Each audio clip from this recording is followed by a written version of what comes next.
Happy 18th birthday, Ira! Na-surprise ka ba? Bongga ka, ikaw yung una kong ginawa ng ganitong video. Naisipan kasi namin gawan ka ng video para ma-surprise ka naman sa birthday mo.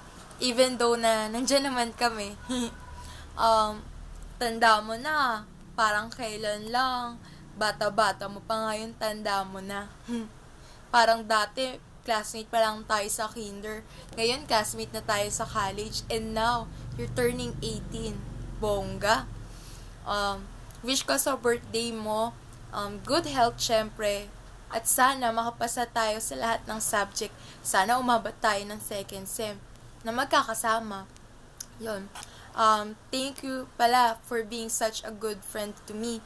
Lagi mo akong sinasamahan, lagi mo akong sinasabayan pumasok, lagi mo din akong ginagabayan pag may mga problems and trials ako. Ikaw yung nasasabihan ko pag may mga problems ako. Ikaw rin yung tumutulong sa akin pag hinihimatay ako sa school. Ikaw yung nagsisilbing mommy ko pag nasa school ako, lalo na pag kailangan ko na. Yon. Always remember na nandito ako sa'yo no matter what, as your classmate, as your friend, as your best friend, as your sister, at pwede rin as your daughter. Kasi, di ba nga, mami kita, tas daddy ko si Junil. Sige, masyado na atang mahaba. Happy birthday ulit. Hope you enjoy your birthday right now. Bye-bye!